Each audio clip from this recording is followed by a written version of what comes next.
Tahimik na uli sa Mayhaligi Street sa Tondo, Maynila matapos mapatawa ng temporary restraining order ang demolisyon doon. Yun nga lang, hindi pa rin daw tapos ang kalbaryo ng mga residente dyan. Para bigyan ng mukha ang balita, Mobile Journal JF Rivera. Ito ang napakagulong eksena sa Mayhaligi sa Tondo, Maynila noong Lunes. Ang mga residente nagbarikada, kaya ang mga otoridad binugahan na sila ng tubig. Ilang beses namang binutas ng mga residente ang hose ng mga bumbero.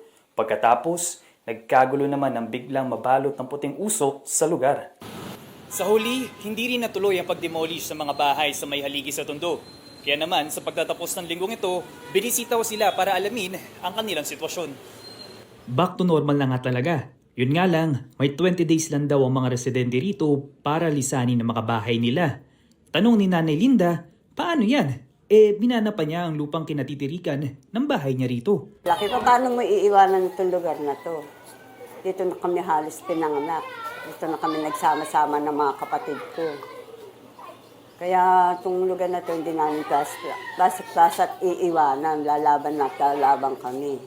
Tinanong ko si Kap kung kamusta na nga ba sila matapos ang pagbisita ng demolition team. Dito sa barangay namin, peaceful naman. Buhat na nangyari yun. Pag maayos, malinis, ganun yung normal na buhay namin dito sa barangay namin.